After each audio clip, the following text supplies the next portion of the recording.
Hello, everyone. How's it going? How are you all doing? Let me turn off the music for myself. But yes, welcome. Welcome to the tech workshop. I am just pulling up some things, but just some house cleaning we'll get into. Jeanette, I'm sure many of you have met Jeanette at office hours. She's helping us with the Zoom today. And Ellen is moderating the live stream and on the chat as well. So we have a great group of people with you today. I'm excited. Um, so let me dive into what we're going to be talking about today.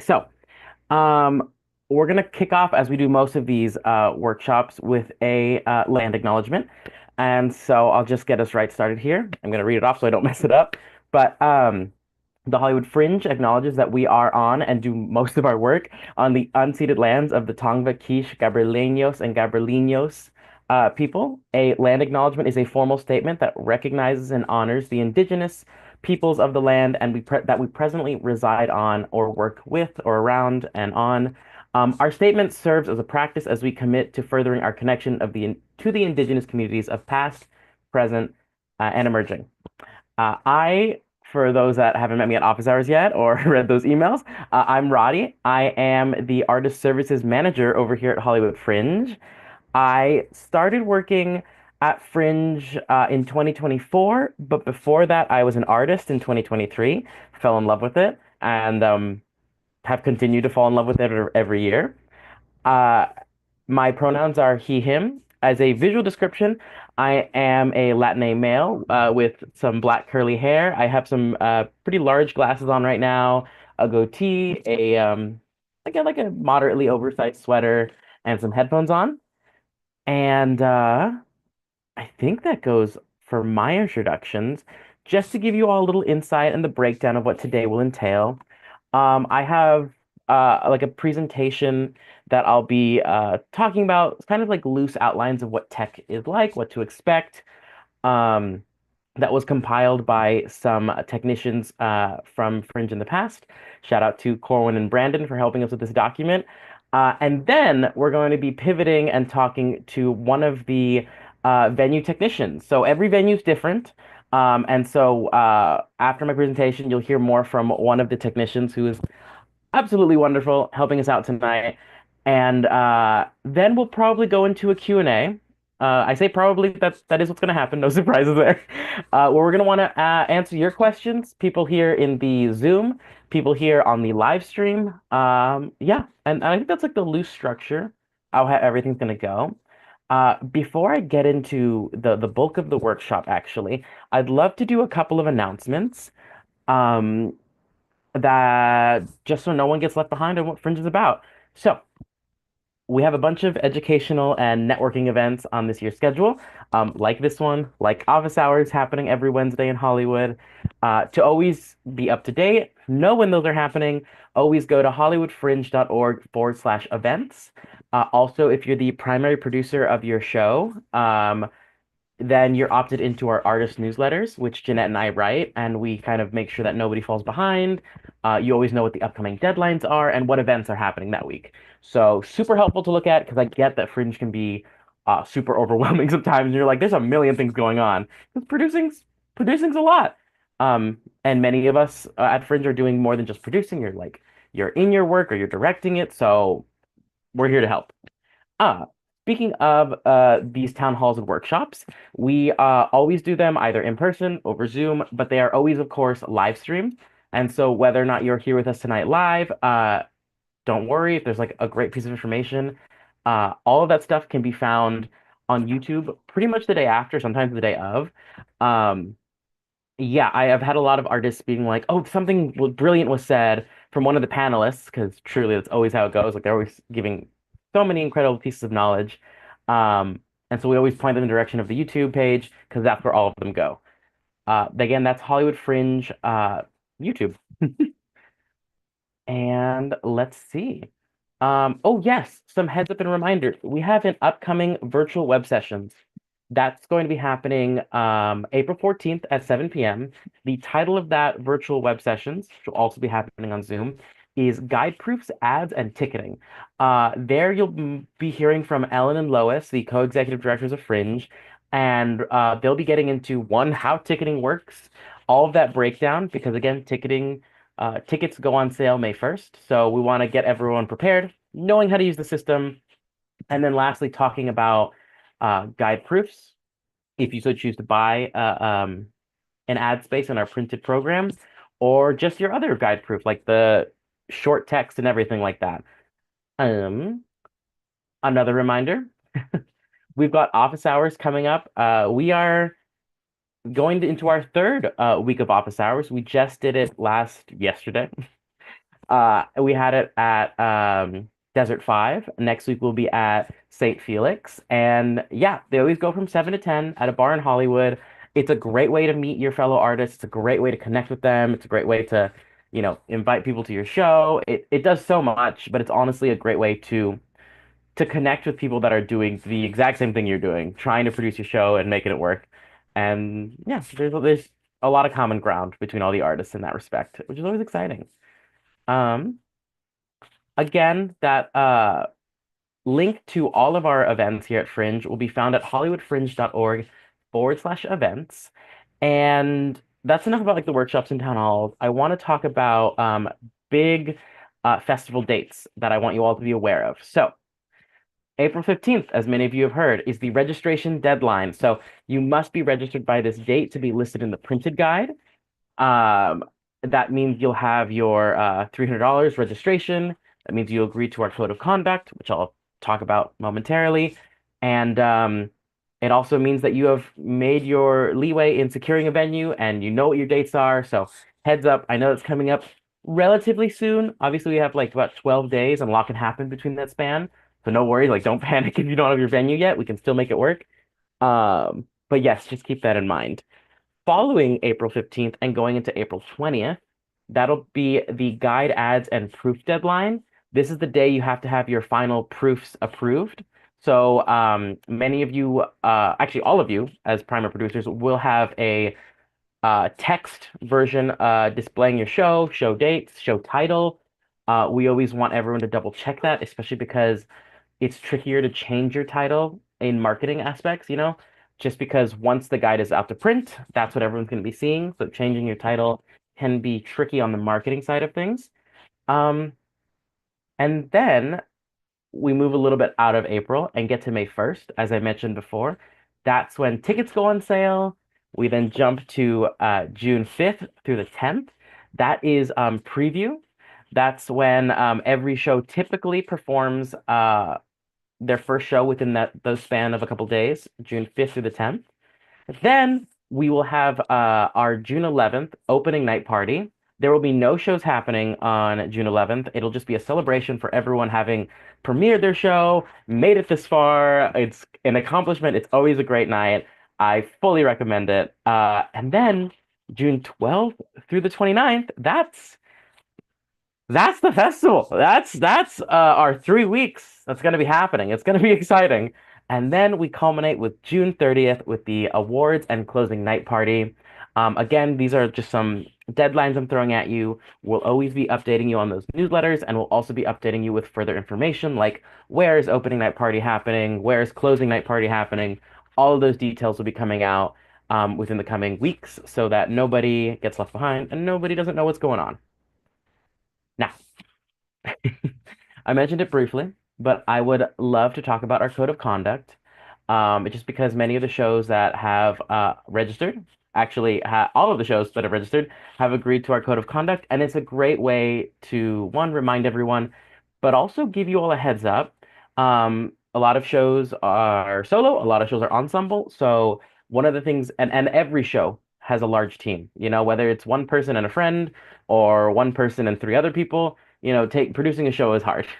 So something that we ask is that just to keep our festival running above board, there aren't a lot of rules at Hollywood Fringe, but we take our code of conduct very seriously. And, as you've registered a project, you've agreed to our code of conduct. I want to remind everyone that it also behooves you to share and read that code of conduct with your production team, with your cast, so that everyone here at Fringe knows about that. As the primary producer, you are responsible for your cast reading that code of conduct and your creative team reading that. The code of conduct is truly our community ethos. Um, and you can all find that at hollywoodfringe.org/conduct. Again, that's hollywoodfringe.org/conduct. I'm sure Jeanette is currently dropping in the chat right now, or she already did. Oh, yeah, she's doing it. She's killing it. Um, yes, yeah. I think that wraps up my general announcements, which is fantastic. I'm going to dive into this presentation, which I'm going to set up. But I will say, if there are any questions that pop up, I would just ask that you drop me in the chat for sure. But we're gonna really get into that after the presentation, and then after we do a little like Q&A with our technician panelists tonight. So let me get my little Canva PowerPoint ready. I had a lot of fun making this very pretty. Let's do a present, present full screen. Excellent. Thank you, Jeanette. Share screen. Brilliant. And for those of us in the Zoom, sound off in the chat if you can see what I've just pulled up. It should say Hollywood Fringe Workshop number 6. What I wish going into tech, or what I wish I knew going into tech. Brilliant. Uh, Amazing. I've got it all working. Okay, well, let's start.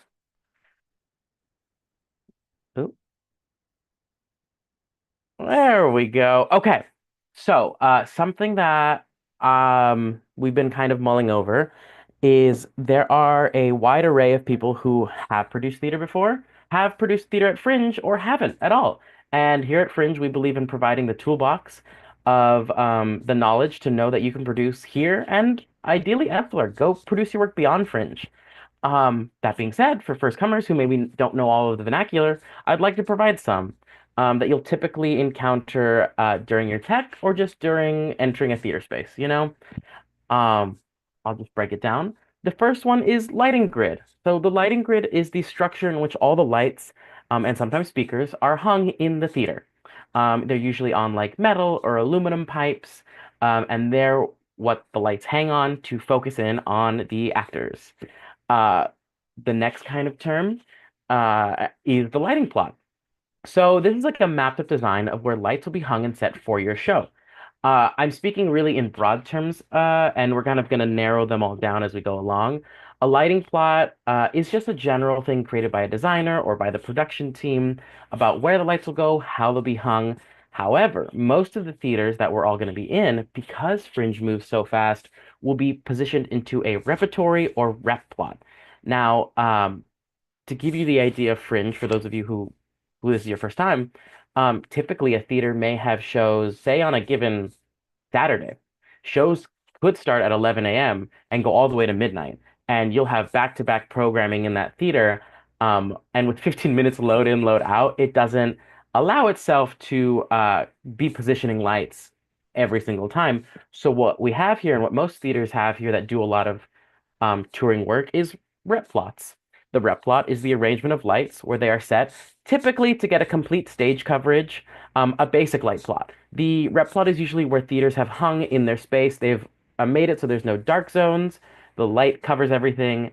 And then you'll always have to talk to your technician or your venue about what further they have. You know, I've heard of some venues having movers where the lights can move around. Some of them are stationary. Some are have color abilities, but it's always good to check in with your venue.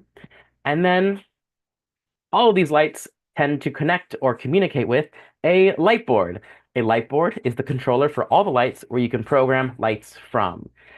You're all going to be, as you're securing your venue, beginning discussions about tech time and what that means for you, and also programming lights. And usually that'll be in tight communication with your venue and the technician there who is creating those sequences for you. And we're going to dive into that as well.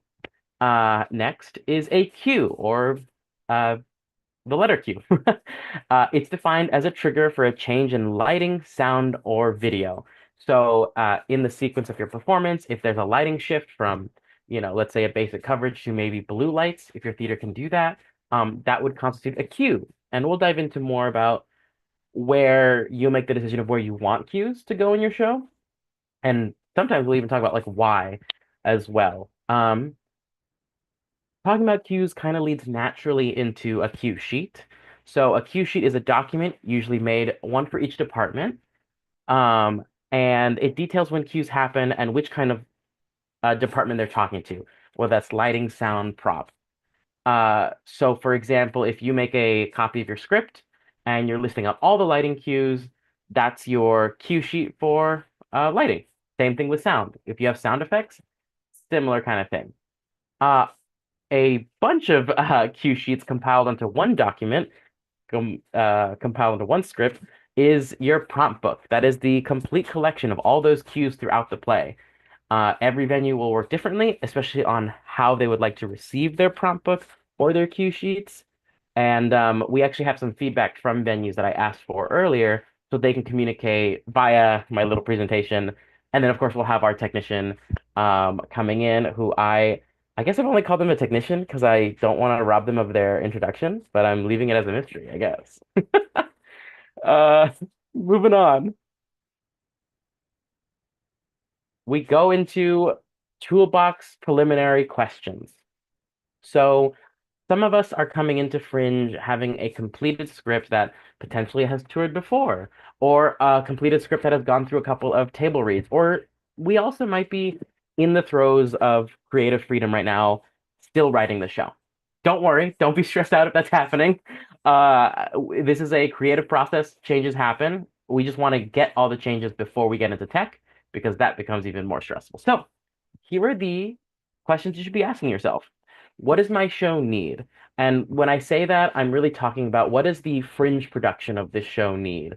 There are a ton of different ways to go about doing fringe, and we also want to get keep in mind the parameters or the box. It's a pretty big box when we think about it here at Hollywood Fringe. But like for example, the year I did it, I wanted a set, so I like envisioned how to do that. But it took a lot of time, a lot of rehearsal, and a lot of rethinking. And sometimes you have to think, well, do I really need that set piece? Is it vital to the show?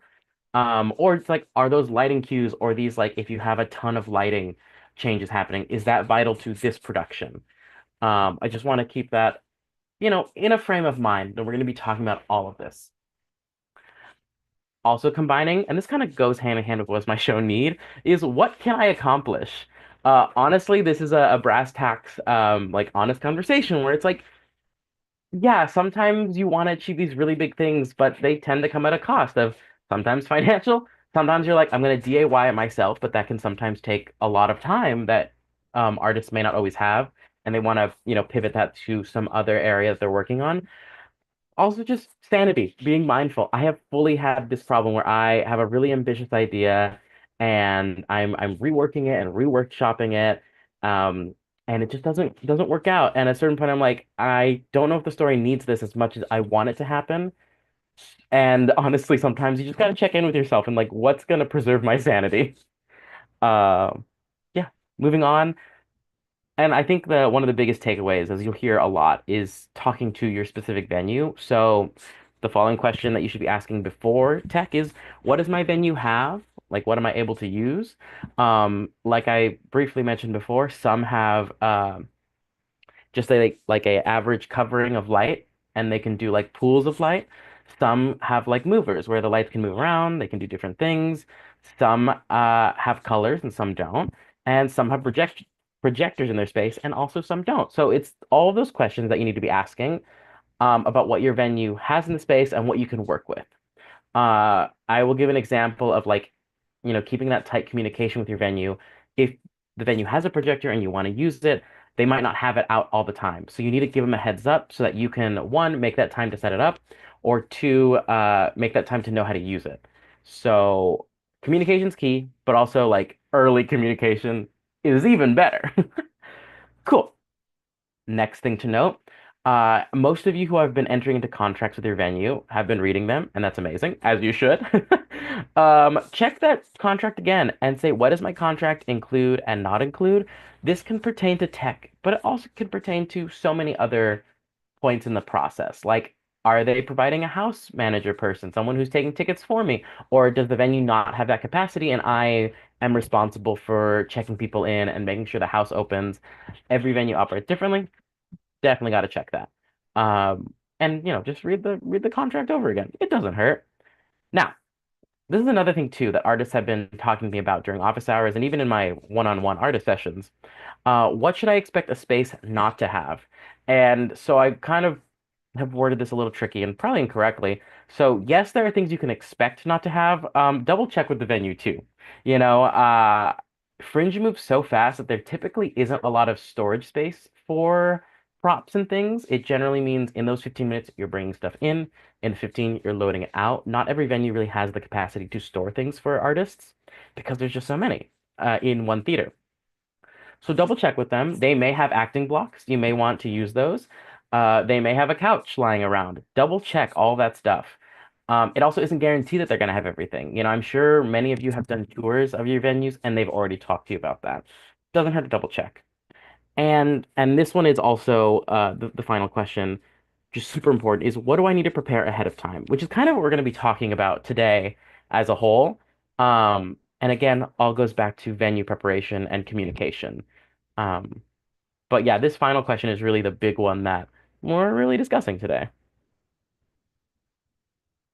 Speaking of which, preparing ahead of time. Okay.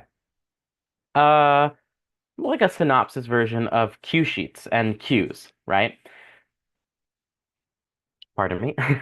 Okay. So in your creative journey and endeavors, you're going to have your final script, the script that you won't be changing. And you're gonna have to determine where your cues go, where lighting changes happen, where sound effects go, where projections, if you are going to do that, where they all need to go. Okay? So you're gonna flip through your script and make little notes wherever you think a change needs to happen. If you're in the early stages and you can print the script, penciling it in is super helpful so that you know how things are gonna change. This is at this beginning stage, a document for you, and you're figuring this out, right? So anytime something changes, as I said before, that's a cue. Lighting needs to shift, go stage left to stage right. That's a cue. Sound needs to come in. A car comes in and there's that effect. That's a cue. Um, you don't necessarily need to have everything written down, but you just need to know when something important or a change needs to happen. So, for example, you don't necessarily need to write like, "Oh, car comes in, zooming in, sound effect." You just like car sound effect. Um, Brilliant. So make a note of it in the script and then write that down on a list in order. I'll show you a sample of that momentarily with a brief note when you've compiled it into a list explaining what you need to have happen. Because sometimes, as artists, we tend to be a lot of like multi-hyphenate artists, but some of us don't know a lot of things. Like I'm still very new to the lighting world. I still want to learn more about it, and I'm still also very new to costuming and things like that. So you don't know what you don't know, and sometimes I'm like, well, I'm going for this as my intention. And if you talk to your technician, they can sometimes even assist in being like, oh, okay, I might know a way to work with that or deliver a solution. Um, so this is the creative process, the first step. Second step, determine what the cues need to be. So yes, going into this a little more specific. So if there's something you can do in tech when you see what your rep plot is or what your scenery setup looks like, it's always better to figure out as much as you can in advance. So this is the moment when you're like, okay, upbeat music goes here and it should look bright. So having that vernacular that you can talk to with a technician is going to help so much. And it's just making sure you might not necessarily need the full vision, but as long as you have the language to communicate what your intention is, especially during tech, it's going to be super helpful. Ba-ba-ba-bum. This leads us to steps 3 and 4. Determining timing. So in what order do these cues need to happen? Do the lights dim down at the same time the music starts, or do you go all the way to blackout before starting music? These are the steps that you got to go through in your cues in sequence to figure out what you want to happen and when. It's well, I'll just read this here. Think of it as a lot of tiny steps that happen in order. Often you may see cues being taken off of an actor. So it's like, oh, when I reach for the glass of water, a sound effect happens. And that's something that you need to communicate to the technician and to the person, if not, they're not the same, who will be running your sound and or lights. Sometimes they're off a person, sometimes they're off of a line. Those are the things that you want to figure out for yourself and make sure you have an idea going into it so you can tell that person running your show, ah, yes, when I say the line, et tu, Brute. I'm sorry for quoting Shakespeare. I couldn't think of anything else. But when that line happens, lights go red. Stuff like that. That's an example. Step number 4. How is the cue called? So, does the light turn when the actor flips a switch? Oh, I'm one step ahead of my own presentation. This is exactly what I'm talking about. So, should the music start exactly at a specific line? Is there a particular move or dance that makes everything happen? These are the important notes to write in your script, and in that like list that you'll be making, which I'll be, I think, presenting that example right now. Well, let's see. No, I have more tips. Don't worry. When you go through the process of tech, when everything gets put together, you'll want to have a copy of your cue sheet for yourself or a trusted friend, and that'll be the checklist for you to make sure you don't forget anything when you're setting up. Like, it sucks sometimes when you have your tech time and it's a very limited time, and you're like, these are the, 10 lighting cues I need to get through, and throughout happenstance, you've forgotten one. And you're like, I don't know if there's time to reprogram or additionally program that light cue. So having a friend or just having someone on top of it being like, this is my checklist of things I need to hit and things I need to program with my technician is super helpful. When you're making notes about cues, you can label your light cues with LX and then a number, or your sound cues with SQ and then a letter. That way, anyone looking at your prompt book or cue sheet knows at a glance if something is supposed to happen with lights or sound or both. That's kind of a blanket rule. And again, I'm going to always say check in with your technician and venue because sometimes they want it differently. Sometimes they prefer lighting cues to be alphabetically labeled or the other way around. Ask what they prefer, and once you have that information, you can go ahead and prepare that exactly how they're going to want it. Because again, a single technician may be working on, you know, 10 to 50 shows. And so preparing everything they need as best as possible for your tech time is just going to be super helpful. Yeah. Okay. Here we go. Here's my samples. Okay. So here is a past participants sample French cue sheet, right? And we're looking here at sound cues, lighting cues. They have already put it into their script. That's an example I'll show you in a second. But this is a list, a simple list of lighting cues and sound cues. I've taken a snippet out of a page. In this example, it's page 55. And at the top of 55, top of scene, lights up. Timing, they're like, okay, I want lights up to come up for 2 seconds.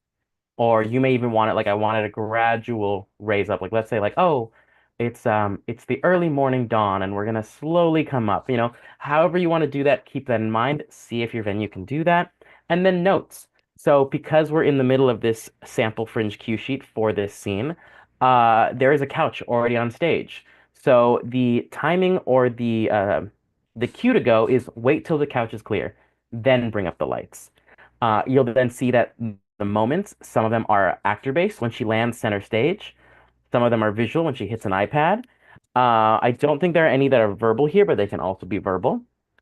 And yeah, I think that that's a good idea.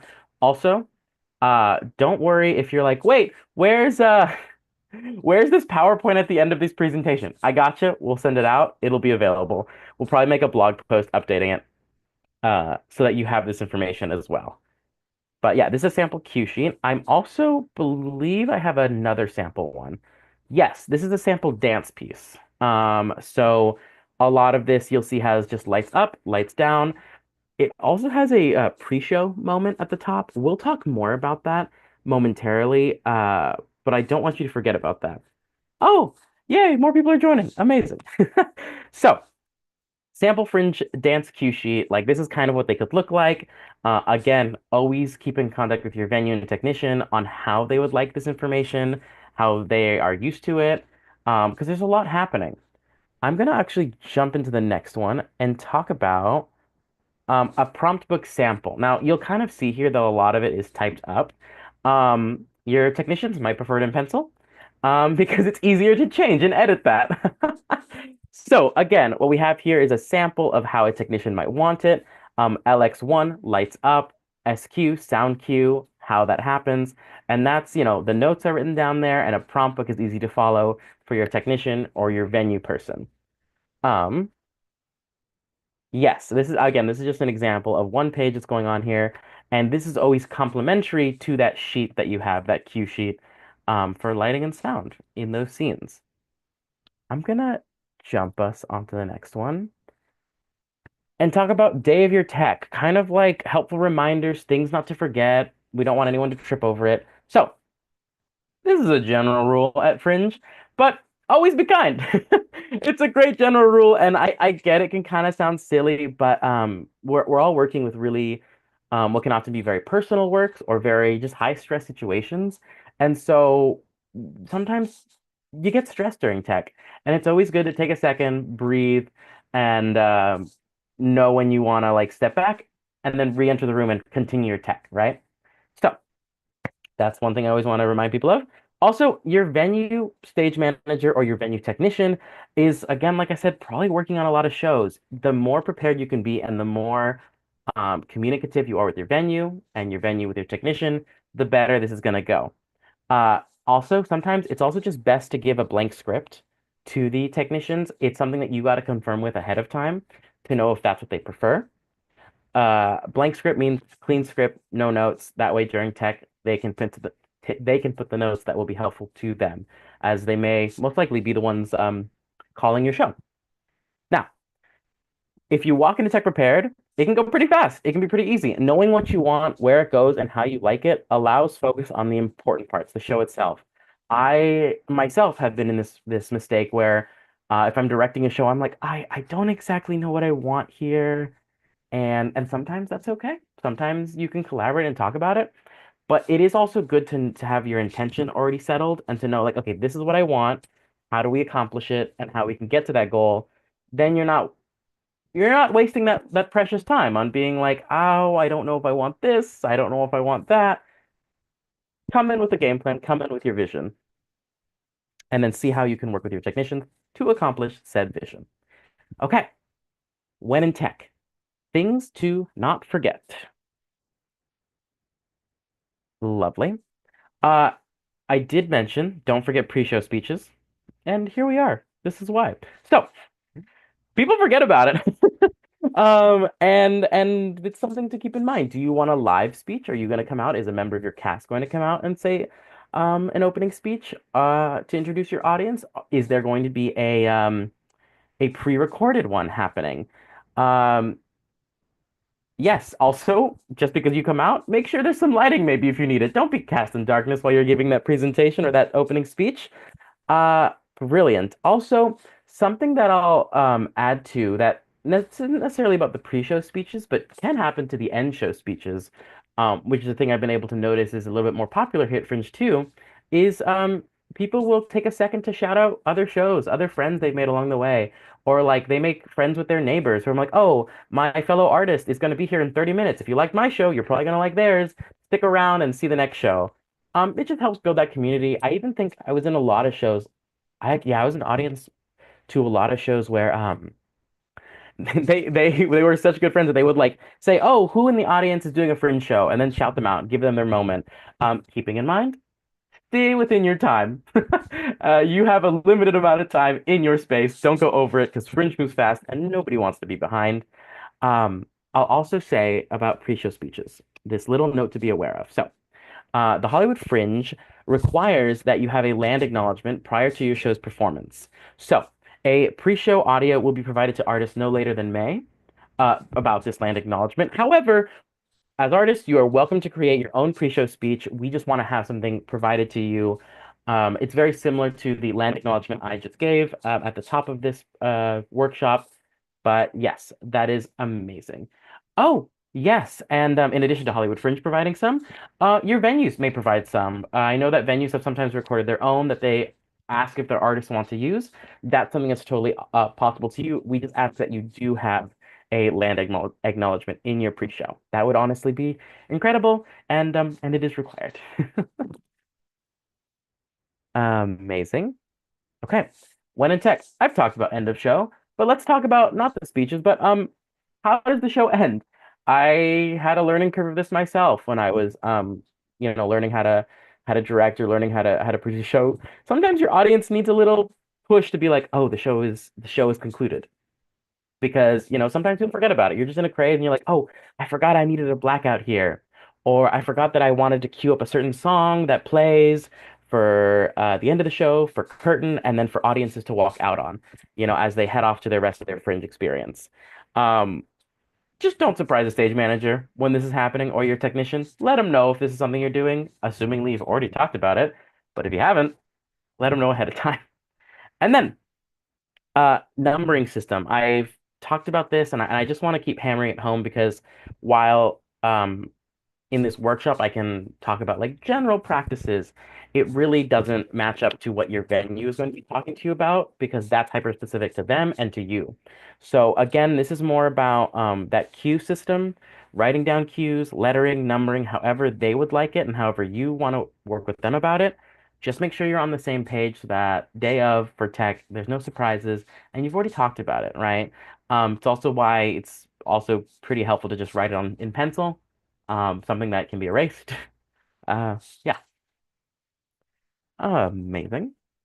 So, another program that or a program that I'd love to shout out. However, I'll just say it and then I'll explain. Okay. QLab. So QLab's a program that will let you program sound cues, fades, and even video cues. There's a certain portion of the program that's free on Mac laptops or just Mac in general. But you'll probably need a laptop for the day of. Um, for a day use fee, if you want a little bit more of an advanced tool set, you can purchase that. And yes, yeah, Greg, you got it. You're getting ahead of me, but okay. Yes, yes. The Mac only runs, sorry, QLab only runs on Mac computers. There are additional programs that are not Mac, but oh, you're all good. Sorry, okay.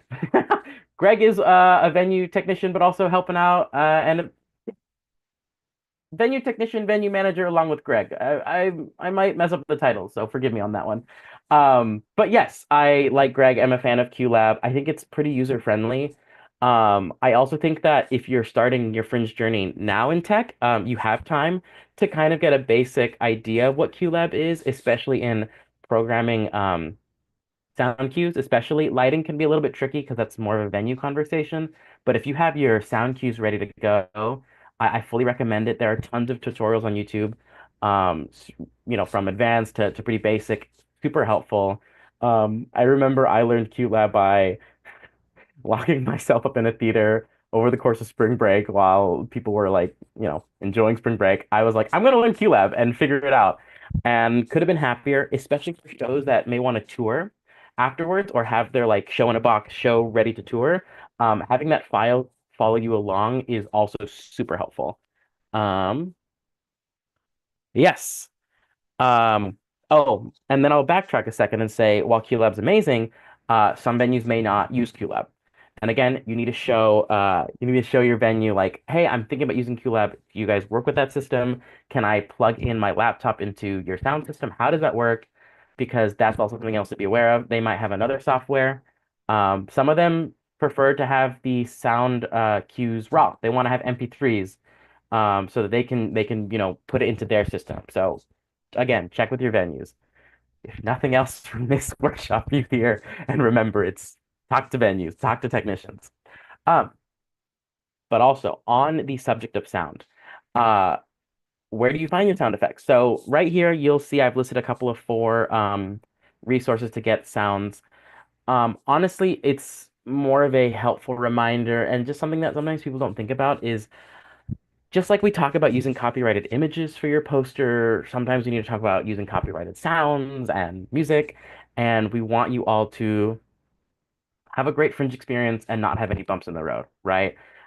Sometimes you can play that game of it being risky, like, oh, if I use this copyrighted material, is anyone going to see it? And I'm like, I don't know, and I wouldn't suggest you do that. That is something that you can take on as your own liability, but if you do want to be like, I don't want to use copyrighted material, I don't want to have that chance of getting in trouble, because we are in Hollywood. A lot of, you don't know who's in your audience. to a certain extent. Um, I just want to make sure everyone's okay, that nobody's getting any letter from any lawyer after the festival or during the festival. I don't want to, that's never fun. Okay. Here are some tips that they might be a little fringe specific. And they're super helpful because these are the things that your audience is also going to deal with. And if you already have that information, all the better. So the first thing, um, the first thing I'll mention is checking for parking ahead of time. You yourself are going to want to park to get into your theater and do tech time, unless you're Ubering or taking a ride share, or, getting a ride with a friend. However, your audience, many of them will be trying to park to get into the theater space. If you already know where the best streets to park are, and sometimes your venue might have recommendations being like, oh, right, so if my venue's on Melrose, but Melrose is pretty crowded, your venue might recommend, oh, these two adjacent streets tend to have good street parking. You can also begin to relay that information to your audience. And when I'm talking about relaying that information to your audience, people that buy tickets to your show, some of them will opt in to receive emails and you will receive their email information. That's amazing. And that's usually for post-festival activities so that your future artistry can be seen by the people who supported you in the beginning. What I'm talking about here is the site function where anyone who buys a ticket to your show, you're able to communicate to those patrons via the site messaging system. And so if you have an alert where you're like, hey, everyone, the day before, so glad you're going to be seeing my show. Heads up, Fringe moves fast because not every audience member knows how Fringe works. You can express to them, please be there early, please be there 30 minutes ahead of time, or however long you want them to get there. Um, Oftentimes you can even remind them being like, oh shoot, like Hollywood is having a Pride Parade today, or oh, the Dobie's having a world premiere, or the Chinese Theater's having a world premiere, or the Hollywood Bowl is having a show. If the Hollywood Bowl is having a show, communicate that because that means, there's certain freeway off ramps that you can't really get out of. I know so many fringes that's like, oh, I got stuck at Hollywood Boulevard or by the Hollywood Bowl. And it happens. It happens. I've totally gotten stuck at Hollywood Bowl and hopped out of my Uber and just walked it after because I didn't want to miss my show or the show I was going to go see. So again, I've kind of rolled these into rolled these into one. Getting there early is the name of the game, especially when so much is happening during June, because the Fringe Festival is just one piece of all of the wonderful craziness that happens in June. There's a lot going on. So. This is when in tech, so as well. The venues may schedule techs kind of like in blocks, and it could be back to back. So you have a show that's teching, if you're a venue manager, teching at 11, going till like 2 or however long, and then you are following up in that space like immediately after or with a 15-minute buffer or whatever that breakdown is. Um, just be a little courteous, Some people are pros at this, some people are doing it for the first time. Some people are facing the unexpected. And just know that practicing patience is always the name of the game too. And people will be stressed regardless. If they're having trouble getting out of their venue and they're like, oh, I know that the next group is here to do their tech and they've been looking forward to it and time is limited. Don't add that stress to an already stressful situation for them. They will already be feeling like apologetic. Don't worry, and they very well may express that to you as well, being like, "I'm so sorry, we fumbled and need to like get into the next. We ate into your time. Just giving you a heads up with that. Um, this is also another reminder. Again, this kind of again goes back to communicating with your venue. Some venues are like, yeah, bring a thumb drive, flash drive, or a hard drive to store your cues, store your information, or for whatever other reason the venue asks for you to bring it so that you don't lose your show information. It always sucks if you're like, you fully teched your show, and it's happened to me before, especially in the early days when I was learning QLab, where I pardon me, Oh, right. I had spent a whole time queuing my show. I'd gotten it done, and then for whatever reason, I think my laptop died on me and it didn't save. And it sucked. And I just cannot advocate more for having a backup. I guess the same thing happens for scripts. It's happened to me too, where I'm on a Word document, I've written 20 new pages, and I'm like, great. And then it all goes away. And I'm like, well, that's gonna take me a while. I need a sulk for a second. Um, I'm just gonna hop over because I saw it right now, and it's still in connection to what we're talking about. So just as I say that there's a function to message your patrons before the show, that same function you can use to message your patrons after the show. As one to be like, thank you so much for coming to see my show. As another to be like, if you like that show, here's some others, or tell your friends about my upcoming performances if you really like my show, or don't forget to vote for awards time for the community awards. There's lots of reasons why you'd want to email patrons afterwards. And yes, it is super possible. And you know, nothing wrong with sending out a post-show thank you and other reminders. We just ask our participants use best practices. Don't abuse that system too much, especially for the at the end. You know, you don't want to be the show that sends out 7 emails or 7 notifications to your patrons. But yes, it is available to you. Okay, suggestions to optimize tech. So, um, even a solo show is built on many people. It's not one person doing it all. And oftentimes having a friend there that can help you set up with scenery props or your team themselves, like if you are producing an ensemble show with say 7 people, um, that ensemble who have gotten to know maybe the game of Fringe or you've had a conversation with, you can ask them like, hey, I really need your help when we load in the theater. I need you to carry this table. I need you to carry these props. When I did it in 2023, I literally gave every single actor, because we had a cast of 7, gave them all a box, and we marched in to our venue, and it was always a moment. People thought we were a parade, and I'm like, yeah, come see what's going on. So sometimes it's also good marketing for like, 5 minutes before your show. Um, but yes, specifically for your tech time, having that ease of setup will allow you or the person that you're trusting to communicate with the technician more time because your time is going to be super limited. It's super helpful to talk with them. Uh, Another thing, um, spend however much you need. I've just written here half an hour programming lighting looks and sound volume with your cue sheet, with your technician, communicating with them before you just jump into it and dive right into it. Make sure you're having that conversation. I also recommend that you arrange that time period to skip from queue to queue. Um, what Q to Q means, I should have put it in the toolbox of vernacular and words to know. Q to Q is kind of like a rundown of the show if you are only looking at when changes happen, when lighting looks change, when sound cues change. You always start a little bit before your lines for a Q to Q, and then you don't run the whole show. You just like jump from moments where the cues happen. Super helpful. And sometimes that's all you get during Fringe. Sometimes you don't have time to run the whole show. Sometimes you're like, we're gonna go to queue, and my preview will be the first time I fully run the show. If you need that extra time, always communicate with your venue. Always figure out if they have time to do that. Just a moment. Um, yes. And then, I'm well, sorry. I'm sorry. no, it's okay. It's okay. You're so good.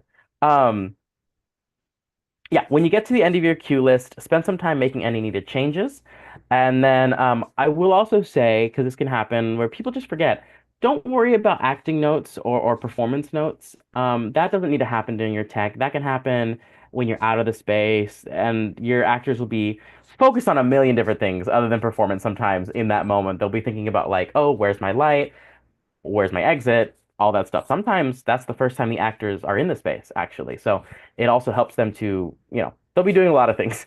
Acting notes can come later. The tech time is reserved for the technician and for you guys.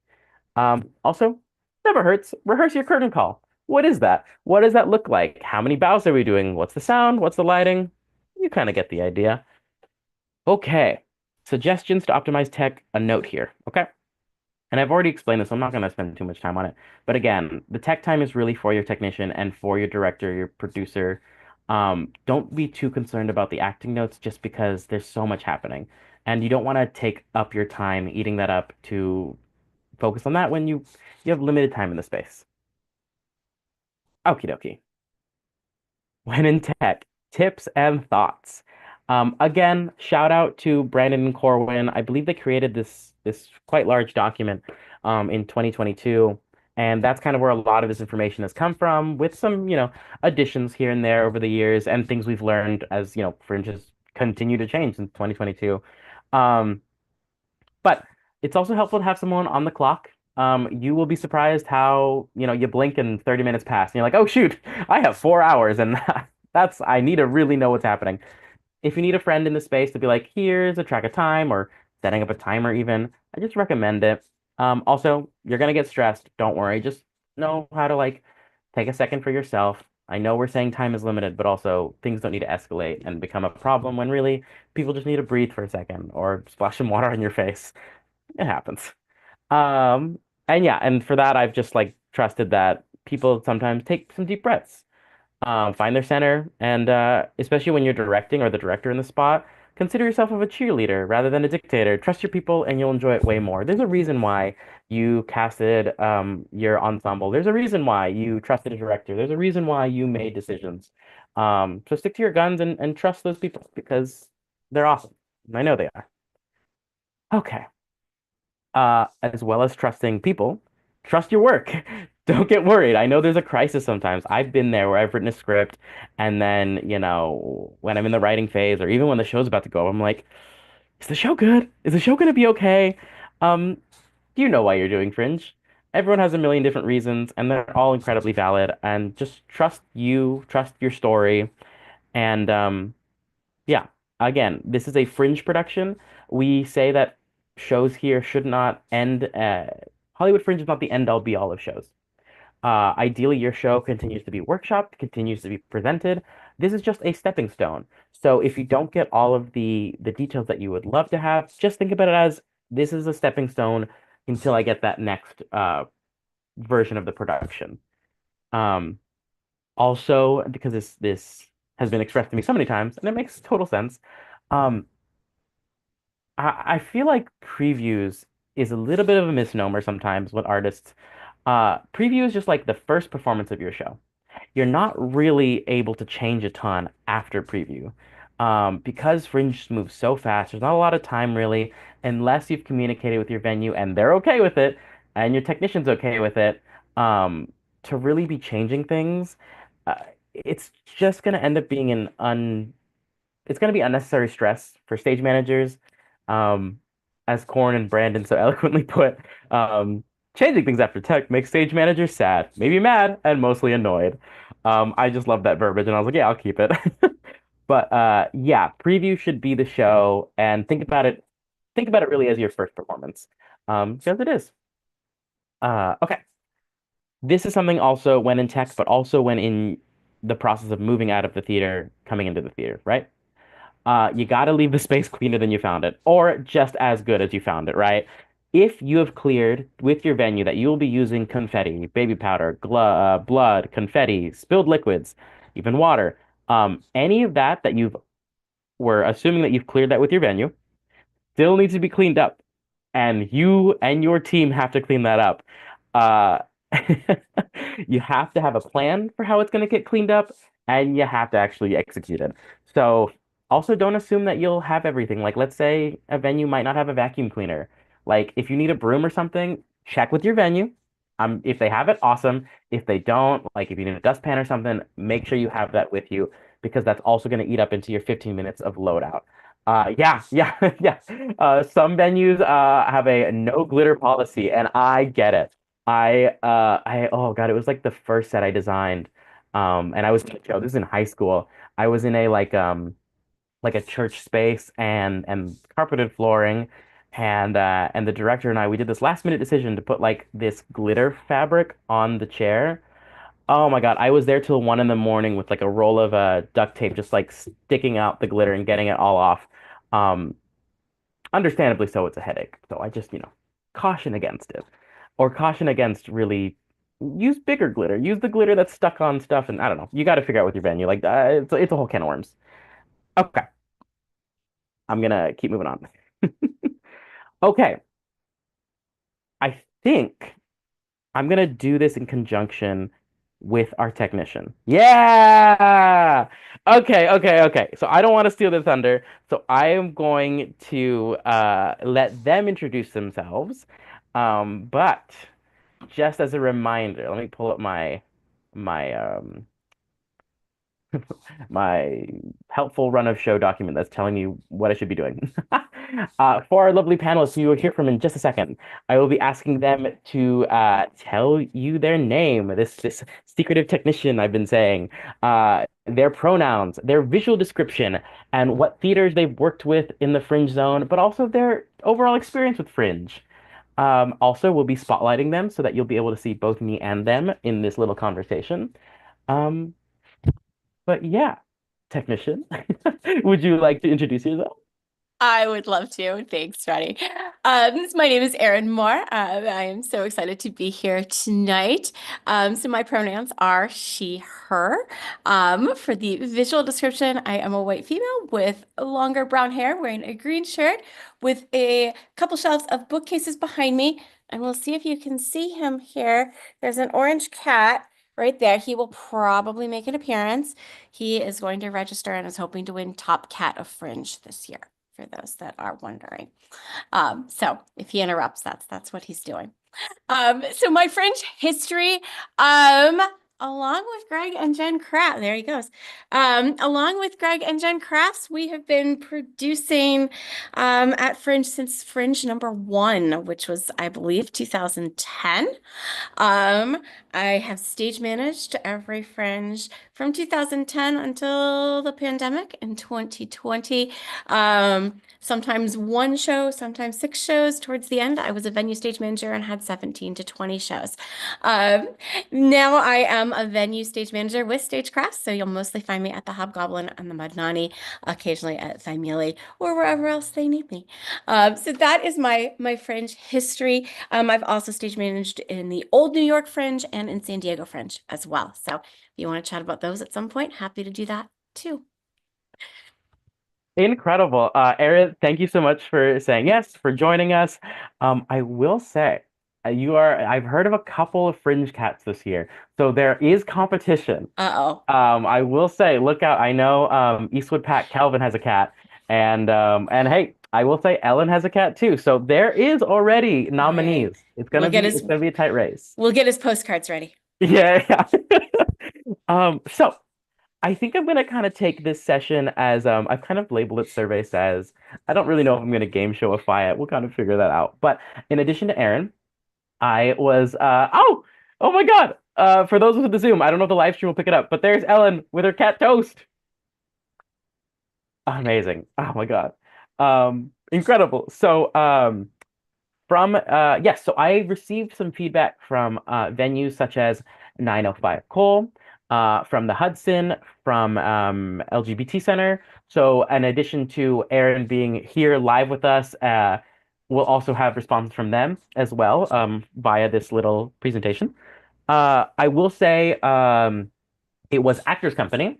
If you're at Actors Company and with us tonight in the live stream and Zoom, Lauren has let me know that they provide a like meeting time before your tech. So if you're at Actors Company, know that a lot of this will be gone over in those meetings that Lauren will be scheduling. But yes, Aaron, let's get into it. Let's just move into the first question, which I believe I've hopefully sent you. I don't know if I've like sent you the correlations perfectly, but we'll kind of You're bounce good. around. It's You're good. okay. So I want to ask you, how much tech time is generally required for a 1 hour fringe show? How much tech time do you suggest for a show with minimal cues, with many cues, keeping in mind that every show is different? But in your experience, if you could just speak to that, like what did you think? Yeah, absolutely. So, I would say if you've got an hour-long show, a 3-hour tech is probably going to be ideal. That usually gives you enough time to get it programmed and maybe do a cue to cue, maybe. So our general rule, and again, as you've heard many times, every venue is different, but our general rule, our general recommendation to all of our fringers is 5 minutes per cue. So if you're coming in with 10 cues, that's 10 light cues, that's 50 minutes of programming. If you have 10 sound cues, that's 50 minutes. And that's because we have to level sound. We got to make sure it sounds okay. If it's a lighting thing, we got to make sure that it looks good on stage, the effects are working. It's not bouncing a weird reflection off of a mirror. If you have a mirror in your show, please bring it to your tech. Um, We've had to retech shows because they forgot to tell us there was a mirror. Oh, So things like that. So general rule, 5 minutes per cue. And that kind of averages out to what we feel like your tech will be. really, Aaron, you are right on the money with your cohort and 905 cohort. It is funny because I did ask like with a lot of cues, and that can mean a lot. So Robin was like 25 hours max. That's a lot at Fringe. But like the sweet spot, as Hudson also talked about, was like 3 to 5 hours is average. And then Richter from LA LGBT Center is coming in saying, yeah, it totally depends. But I love this 5 minutes per cue. I think that's such helpful advice that I would not know. Brilliant. So, Aaron, do you prefer to communicate with artists before their tech session? Is that something that is helpful? Yeah, we definitely recommend that folks schedule what we call a dry tech with their stage manager. Usually that is at a charge because it is the stage manager's time and they are working. But Mhm. we find it helps it go a lot smoother when you get into the space. And during that dry tech, that's when you can both sit down with copies of the script and really talk through it. And your stage manager, your venue stage manager, I should say, maybe it's not your rehearsal stage manager, but your venue stage manager who will be there on that day when you're programming, they can walk through it with you and ask you those questions like Roddy was talking about of it's a visual cue. When I pick up the glass, I want the light to come on. That's great. So the stage manager can mark that. Then the stage manager will also ask you, what time of day is it? Are we in a coffee shop? Is it cozy and dim and is there a thunderstorm outside, right? Or is it bright and sunny because you're sitting by a sunshine window? The stage manager can mark that down so that then when they're programming cues or if there's a lighting designer that's there that day that's programming cues, they have that information already. And they can help you think through some of those things that you might not be thinking about because you just know you want the doorbell to ring. But does it repeat, right? Is it a da da da da da? Is it a one-time thing? All of those things. Your stage manager will go through those with you. So we recommend doing that in a dry tech before you get to your actual tech time. Amazing. And I thank you so much. That's actually something that I'll be adding to these sessions as we move forward to next year too. Dry tech. Because a lot of our venues are saying like Lauren at Actors Company said, yeah, we do a 2 hour thing beforehand. Always make sure if it's included, if it's a separate thing, because it is another person's time. And yeah, it's super important. I'm even remembering back in 2023, I fully had a dry tech. I had a little bit of tech time, which I would change and ask for more next time, as I've learned. But we did have a dry tech, and I found it super helpful to communicate with the person that was going to be taking the light cues and who's also programming them. It was super helpful. And yes, over at Hudson, they do the same thing. They would prefer a little sit down meeting, a dry tech. I might be saying it a lot because I'm like, that's a great word. I'm gonna try to like remember that. And then LA LGBT is like, yeah, again, keep in mind that operators, technicians, they do get paid for their time. Everyone is working in the arts here, and we'd like to pay them, and the venues pay them equitably, on how their breakdown happens. So it just is something you need to keep aware of, but it's sometimes really worth budgeting for and being like, oh, this would be a less stressful tech if I have my dry tech meeting a week before, 2 weeks before, whenever you want to have it. It really helps that a ton. How long does it normally take to program an average lighting cue during tech? Aaron already got us. It's 5 minutes per cue. I'm just gonna tell you what everyone else said. So, shows are given deadlines at 9 to 5 Cole 2 weeks before tech to provide cue sheets and pre-program before tech. Again, with over at Hudson, they say a general wash can be written in literal seconds. A more nuanced look can take minutes. Um, Zeke also says 5 minutes for a complicated look would be an outlier. But also we see that like the more complicated you get, yeah, the more time it's naturally going to need. Also know, like I said before, what that space has. And then Richter is also saying like, yeah, 2 to 5 minutes. I wish I had a prize. I don't. Not this time. We will get a prize soon. Um, but Aaron, actually, I'll take a second to pause on this because we're kind of in the room of cues, Yeah. and particularly because you have an experience working with the Stagecrafts venues. How do you prefer to receive cues? Is it like someone's like, "Here's my vision," or is there a template that you would like? How does that work? Yeah, so we have a template that we'll give people if they Oh, want it. Um, I think the main thing for us is know where you want your cues. So even if that's you scribbling it in your personal copy of the script of like lights here, sound here, lights here, we want a blank copy of the script. And then during that dry tack, your stage manager can put in the notes that they want in that blank copy, so that then they're ready to go into programming. So really for us, we just want you to come with an idea of where you want things to happen and what you want to happen in those times. Um, for the most part, if you come in with that, if it's scribbled on napkins, if it's in your script, if it's on a computer, as long as you come in with that idea, we're gonna get your show done. incredible. And thank you for adding that because that was a question that while I was doing the earlier presentation, I was like, oh yeah, I want to know how those other venues prefer it. And just for point of reference, I'm gonna list this off, and please feel free to correct me. Stagecrafts, if you're an artist working in Madnani, Thymele, and the Hobgoblin, those are the venues that we're really talking about here, where Erin is giving that advice. And then, of course, on this presentation, I have a couple other venues, but like just wanted to make that understood. But yeah, thank you so much. Moving on. Okay. Where should expectations lie when figuring out how many lighting cues a fringe production can have? We've talked about the 5 minutes per cue, but how many cues is typical at fringe? I don't know that there is a typical, it really does vary. We've had shows that do come in with 8 to 10 cues because it's one room and it's a lights up at the start, maybe one enter cue and then a lights down and bows. Um, we've also had shows, and Greg may hate me for saying this, but we've had shows that have, I think, upwards of 250 cues, at Fringe for 400 cues. 400. Oh my 400 God. cues. That stagecrafts. Now we have the luxury of having some fantastic LED lights. We've got some movers places. So Greg has tricked out our spaces. So we've got some fun effects to play with at the Hobgoblin, which means sometimes we like to get fancy over there. Um, so, but I will say though, on the other side of it, make sure that you're doing your cues intentionally. We've definitely seen shows that in a smaller stage, people want a blackout to black out half the stage and they want to lights up on the other side and then they want to flip it and flip it. And I mean, your audience just plays a tennis match.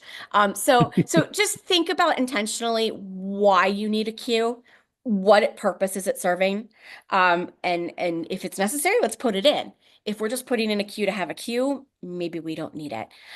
So I would say that. And the other thing I'll say is if you're at all thinking, I only have 1 or 2 light cues, I promise you, you have at least 8. You have at least 8. And if you don't know what those 8 are, that's fine. We will help you figure out what those 8 are. But generally, that would be a pre-show look, a fade to black, a start of show, during your show, an end of show, a bow, an audience out, and there's probably a couple others in there. So that's at least 6 to 8 right there. So when you're thinking about it, I promise you, you don't have just one cue. Yeah, brilliant advice. I'll also shout out what Greg said, where with in the case of a show that has 400 cues, you better believe they bought extra tech time, which is something you can do. And if you want to catch it early, awesome, because you don't want to be the day before contacting your venue being like, I need more tech time, because that's when scheduling is going to be super hard. Because yes, you can again, we have recommendations here at Fringe. Rules are meant to be broken, but if you choose to break those rules, you gotta have a backup plan. You gotta have a game plan in place. Yeah, 16 hours extra. That's a lot. That's a lot of time, but that makes sense for 400 cues. Going to my little presentation, at 9:05 call, we got some advice saying 25 cues for 60 minutes or less, but also it gets charged for more time that it takes, depending on the complicated cue that it may be. Again, Hudson comes in saying, yeah, it's a venue to venue kind of thing, and also agrees that like 60 cues for 60 minutes is a lot, and we just want to like level expectations, make sure artists know how the tech process works for those who may not have done it in the past. And then again, LA LGBT was like, there's no limit, but there is extra charge. And I'm like, that makes sense. That makes sense for additional time and labor. Again, it's you, but it's also another working artist who is like, yeah, for my time, I need to be there. So Aaron, you're on the money. Thank you, Greg, for the additional advice. Incredible. Oh, the reason why this is separated is because it's a longer panel, but it just means we get to show Aaron these questions before we get the answers. So, if your venue works with projections, because I know this is a question that comes up a lot, and some people have experience with it, but some don't. It's okay. Um, how do you go about working with artists during their tech on projections? Do they come in with a QLab file? Do you want them to? What do you recommend they have ready if they do want projections? That's such a great question. And I'm so glad that you asked the question because a lot of folks don't think about this fully. So first, make sure your venue does projections. So that's the first step. Don't assume that they're going to have projections available. So make sure that your venue has projection capability. And then you're going to want to ask them the type of file that they want. For stagecrafts, if you are coming in with a completed QLab file, so if you have a projection designer and they want to put it in QLab, they certainly can. Otherwise, we are good with a picture file or a video Cool. file.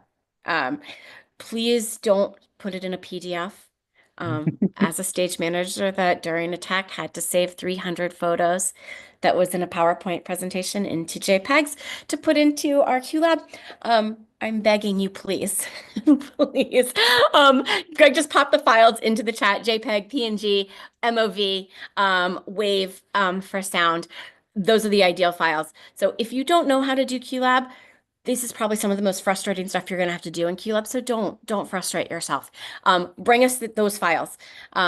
And your stage manager can let you know if they want them delivered via Google Drive or a thumb drive, however they want it, so that we can get them into the QLab plot for you. But easiest thing for us is just bring them in those specified files. Incredible. And yeah, I'm just going to reiterate that the don't bring in PDFs. Whatever you do, don't bring PDFs. But also, yeah, I'll just reiterate that like our artists can do so much, but you don't know what you don't know. And I fully, in my early days of learning QLab, I would be working with it, working with a projector at home or whatever. When I go into the theater, there's always hiccups that I encountered, and sometimes the answer is as easy as clicking two buttons. But at that time, I didn't know what those two buttons were, and so you often spend a lot more time. Um, and spending more money during the tech that you could have saved by like bringing in someone else that knew how to do it or your technician that knew how to do it. It's also why that dry tech is so important. Um, yeah, because you may end up spending more than you wanted to if you hadn't spent some money and like just talking to your technician and talking about projections. If your show needs projections, not every show will have it, and not every venue has it. Let's see what our other way I around. will Go also for just say while you're pulling up that, if you are going to work in QLab, please check with your venue on the version. QLab, Yes.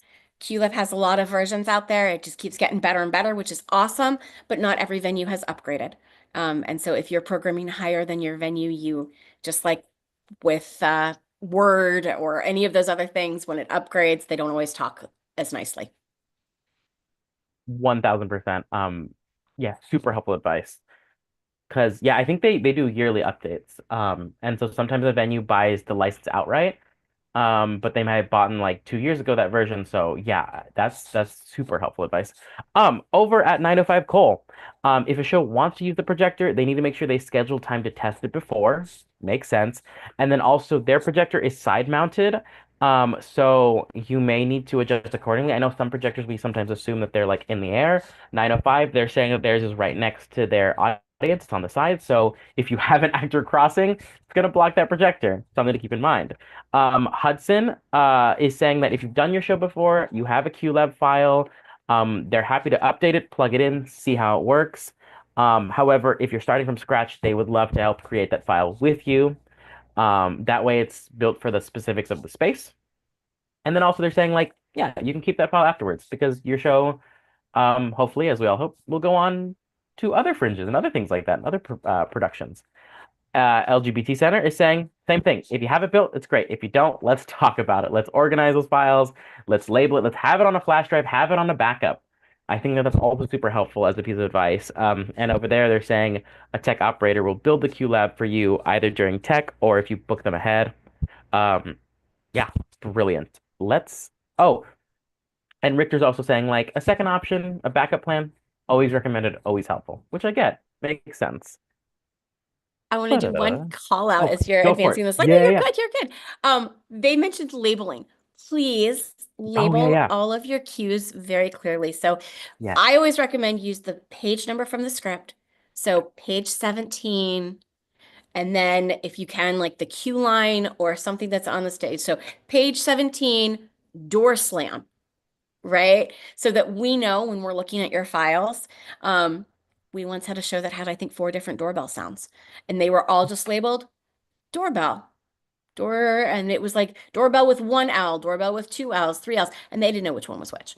Or sometimes when you resave them, you get those weird long file names that are just like numbers and letters galore. And then we're sitting in the booth just playing doorbell sounds for like 10 minutes while you go, no, not that one, not that one, right? So please use page numbers, go in, label your sounds, label those cues, the projections, so that we can drop them in order easily. We did this last year, Aaron, where we released a blog post, and so I'm also jotting some things down to add to that new blog post as well as this presentation. But some of the advice, like labeling, it does wonders.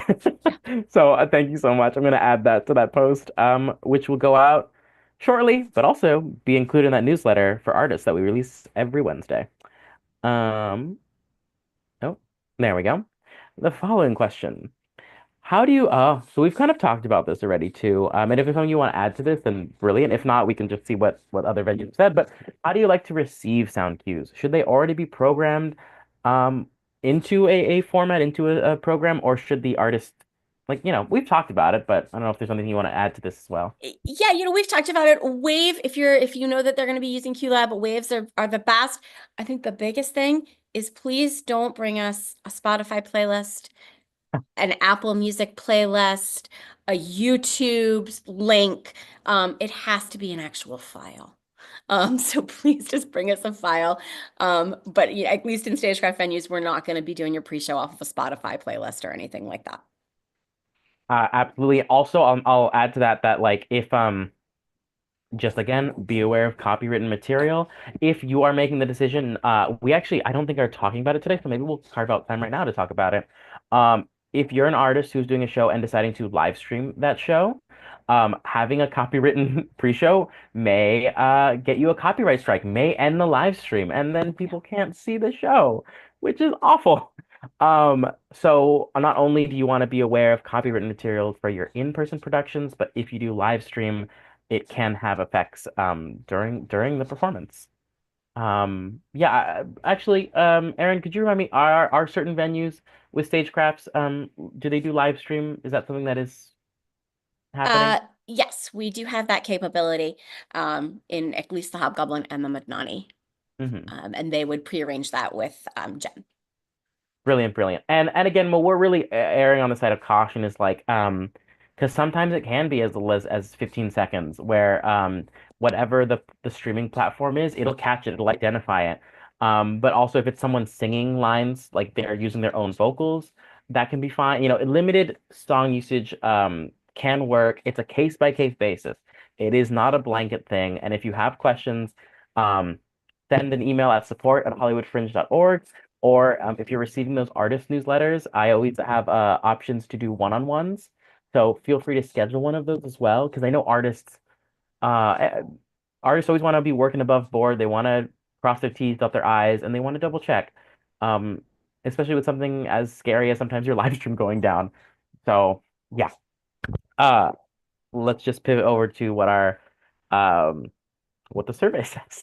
Artists, stage managers handle their own sound cues. The technicians at 905 handle the lights. At Hudson, they do prefer to receive raw files either through a Google Drive, a Dropbox, WeTransfer, or from a flash drive. That also works too. And honestly, again, like Zeke is saying, it's in advance. If you can do things before the day of, even better. Um, just so that, we aim, oh, wow, that's nice. We aim to at least have, I've read these. I don't know why I'm sounding surprised. We aim to have at least the cue file for each show rough and prior to tech, so they're ready as possible. Richter at LGBT Center says sound files should be individual MP3s labeled and on a flash drive. Again, labeling is the name of the game, but also keep in mind how every venue prefers their files. We've already explained, like, JPEG instead of PDF. We've said don't do Spotify playlists, do MP3s or WAV files. Is that right, Aaron? WAV is the. Yeah, wave, Okay, please. cool. Yeah. Awesome. Yeah. And I will also say from sound files, Yes. if you can cut them down ahead of time, that's great. So if you know you only want 5 seconds of that 15-second doorbell, give us the 5. If you don't know how long you need, because maybe it's dependent on what's going on, at least let us know an estimate, right? Yeah, Like, I think I need this rainstorm to go on for 5 minutes. That gives us a starting point. absolutely. I'll also add that, and something that people artists may forget about is like, oh, is it a when that rainstorm finishes and cuts out, is it a hard cut? Is it a fade? How long is that fade? These are the Yeah. things that we want our artists to think about because those are the decisions that ideally can be made beforehand. But if they're made on the spot, we want you to have that like that ready, so you're not like deer caught in headlights. Thank you for reminding me about that. Amazing. Um, So yeah, we've kind of been talking about how tech operates, and I mean all of this is advice, but I wanted to ask you, how can an artist make the most of their tech sessions? What is a piece of advice that you're like, this is gonna help you have a smoother process? Yeah. I think I've probably got 3 things. The first one is remember, this is not a rehearsal where you're going to work the material. Mm, This is for your venue stage manager, your technician. It's for you to make sure the look, the sound is good, that that's what you want. So this is not the time to do acting notes. This is not the time to be figuring out if we want to change this line, those types of things, right? You can do that outside on the sidewalk. You can do that at your next rehearsal. So that's the first thing that I would say. The second one, we've talked about it, but come in prepared as much as you can. I know, like Roddy said, like you don't know what you don't know. So there are going to be things that you're going to learn as we go. But come in as prepared as you can be, just as far as where you want things to happen. And then I would also say, if you're bringing your cast to tech, please tell them, one, it's not an actual rehearsal, so we're not working things. We might run a fight if lights are flashing during a fight. We might do stuff like that, right? If they've got a blind exit, right, the lights are cutting out. We'll do things like that for safety. We'll do those things. But I think the biggest thing is to let the cast know, bring a book, bring something quiet, a laptop, although don't always count on Wi-Fi, as Greg mentioned. Bring a book, bring something to keep yourselves occupied. But what we find is the louder the casts get, the harder it is and the longer it takes for us to program. So that's the other piece of advice I would say is just prepare your casts ahead of time too. amazing. I think that just never goes away. I feel like from doing theater in high school, it's volume. Volume's always a thing. And you'll it also gives your cast some time to get accustomed to the space if they haven't seen it already. Meaning like in regards to volume, sometimes there is no backstage. Sometimes the backstage is off to the side or like a wall behind a door. And so any of that chattering and discussion happening behind while things are going on, they can be heard by everyone in the theater. Theaters are made to bounce sound and be heard in the backs of the stalls. So just be mindful. Be super mindful of that. Thank you. That's incredible advice. I'm writing it all down. Actually, let me write that last one down. Amazing. 905 Cole says, be prepared. Like Aaron has been saying, it's the name of the game. Um, Again, they're doing the 2 hour thing ahead of time. Hudson, they're saying the most common problem that gets run into that Aaron, you fully have talked about is, yeah, tech is not rehearsal. Just can't be done. It's just not possible. Um, but I love, Aaron, that you added this thing of which I completely forgotten of like doing a possible fight call with lights, and then doing a blind exits. I think that's super important. And something I completely didn't have on my radar. So now I have it in my notes. And then Richter over at LGBT Center is saying, be prepared. Again, you're gonna see patterns with all these venues talking about what they're saying. It truly is the best advice. Yeah.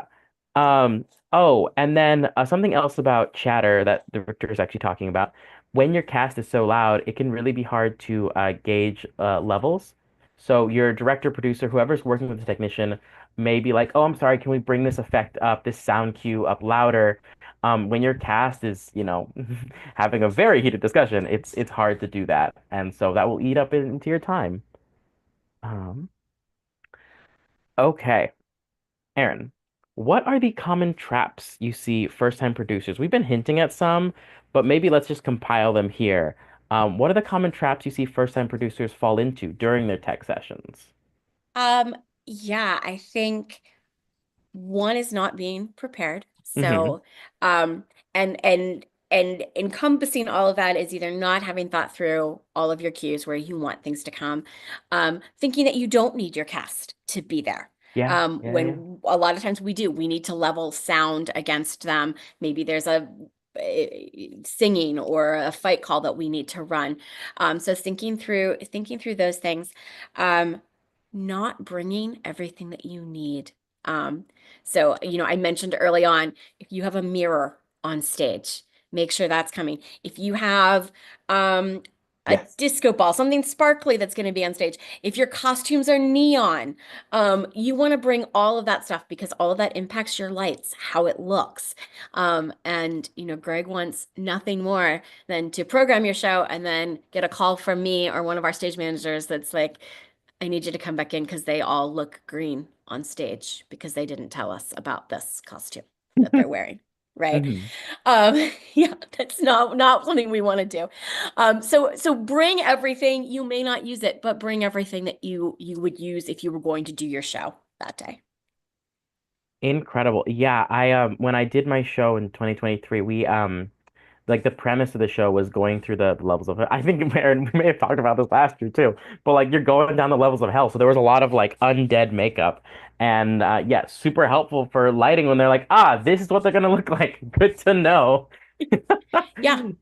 Yeah, all Yeah. of that is very important. Musical instruments, yes. As someone just Hmm. put that in the chat. Yes, if you are doing a live guitar on stage, that impacts a lot of other things for us. So bring that as well. Um, I think the last thing that I would say that we see a lot happen is producers getting a little impatient. We know that time is ticking, but at the same time, we need time to program. And that's where, again, I come back to that 5 minutes. And your tech staff will let you know when they're ready to move on. So a Yeah. lot of times, we'll kind of get like, I'm good, I'm good. Well, we're glad that you're good and you're excited about the look that's on stage. But if you want to keep that look, we need a few minutes to program it in. Amazing. Yeah, I guess I should also clarify because I don't want anyone coming away with this a little confused. Because yes, tech programming a show takes time. Kind of in the thing of be kind to your technicians. Not that anyone listening right now would do this, but like, don't run into it. Don't time your technician. I know we've said 5 minutes. Don't set up a 5 minute Yeah. timer and be like, oh, Yes. what's going on? Like they know what they're doing. They have worked with Fringe, most likely before, are returning again. Or if not, like are just programmers who work in theaters regularly. So, just as much as you're doing your artistry, let them do theirs, because it does take time. And I love this idea that a tech will let you know when they're ready to move on, because that is truly like how the ship or the whatever how the ship moves forward. I don't know what the word is. Well, the locomotive, the train, you can pick any vehicle.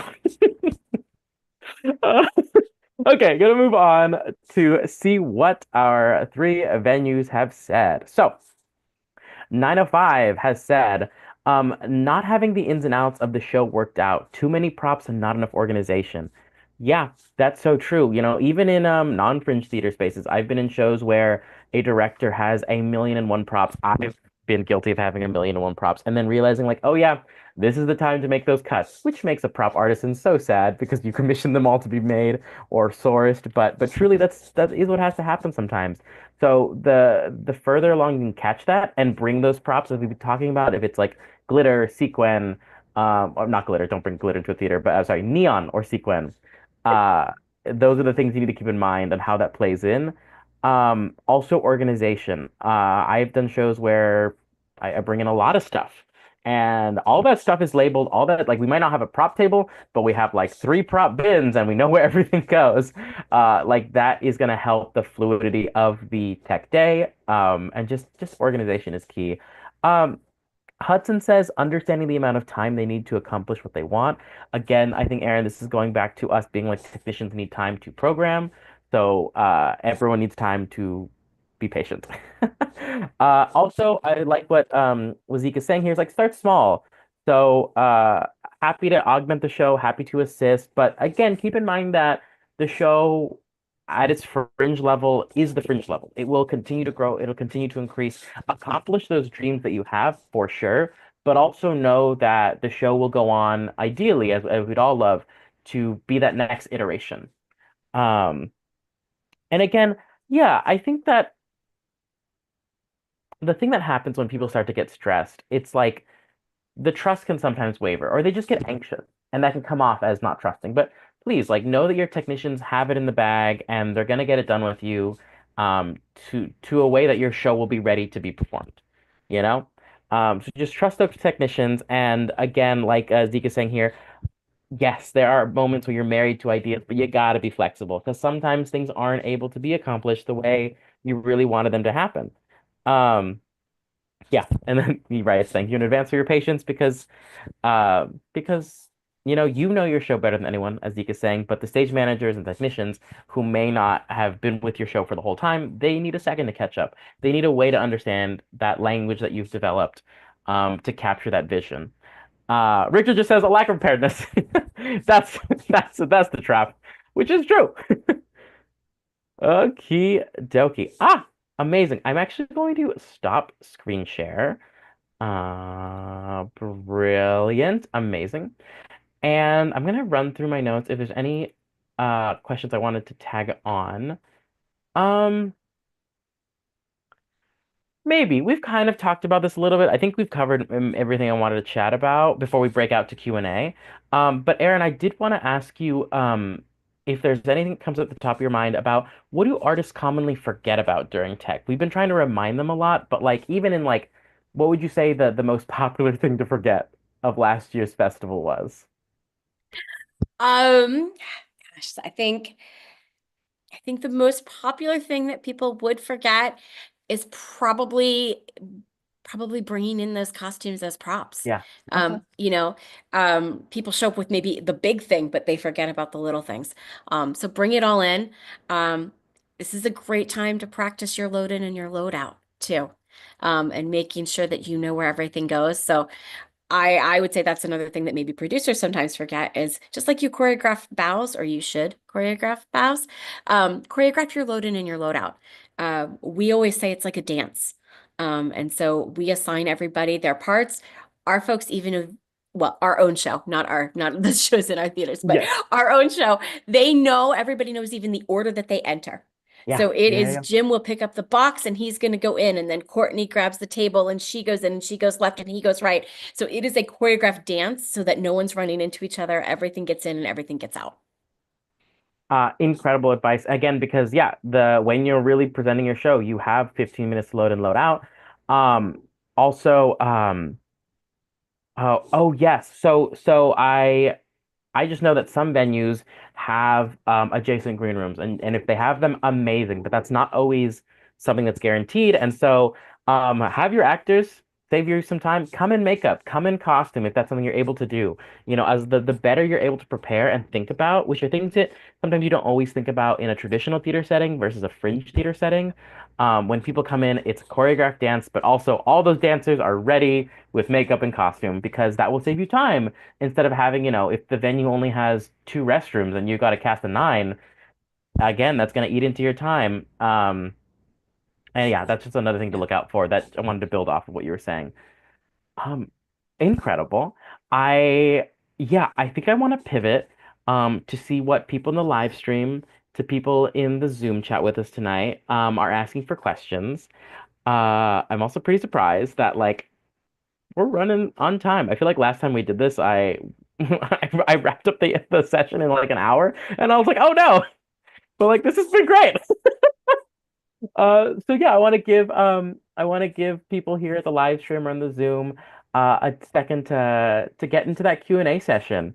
Whether that be, unmuting yourself and saying like, "Hi, this is my name. I'm doing this show. Here's my question about tech," or if you'd rather type it out, that's totally fine. We'll be reading them out.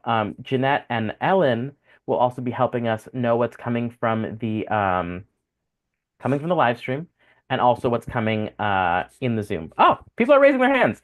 Amazing. And correct me if I mispronounce your name as I am about to do right now. But Dina? Yeah, Dina. Hi. Sorry that I accidentally unmuted myself when I was not supposed to.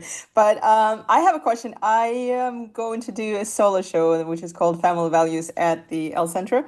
And it's about an hour. It's about like 50, 60 minutes. And I know, Erin, that you said if you have an hour short, then be ready to get like a 3 hours of tech time. I know that El Centro provides 2 hour tech time, it's included. So do you think should I like schedule, should I already buy 1 more hour and do a 3 hour tech, or should I just relax and do 2 hours, and if I need it, like I do one more but later? So I just want to know, because you said like sometimes it's like back to back, I'd say. Like I just don't want to be in the position where I don't have you know what I mean, Yeah. like okay, thank you.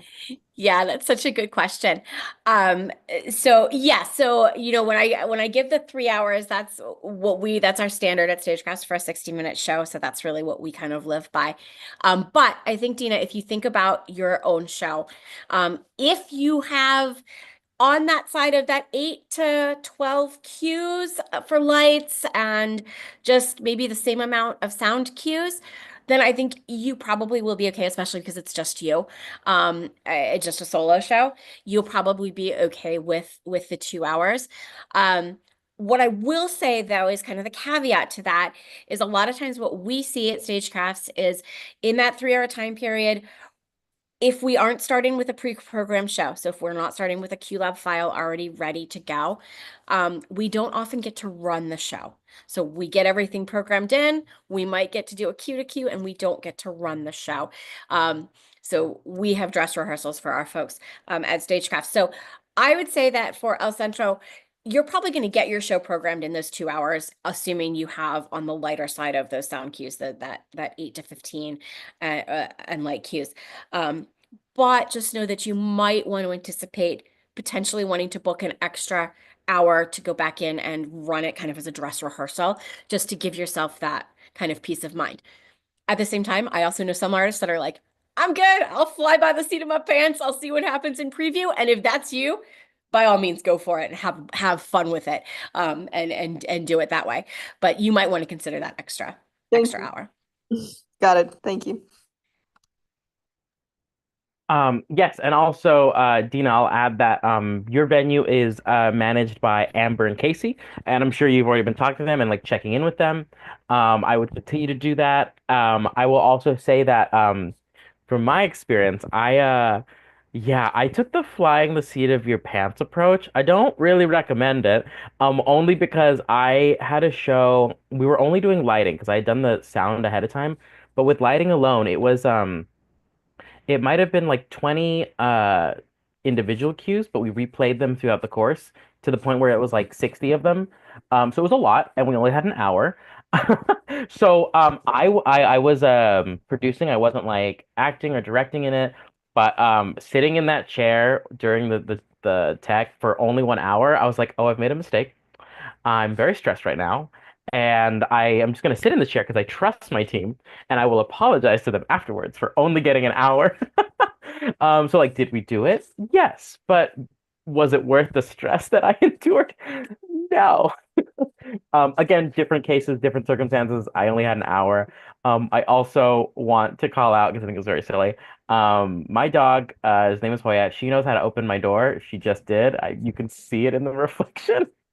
So, for those that were curious and saw something like a wolf running around, that's my dog. She's adorable, but she can open my door.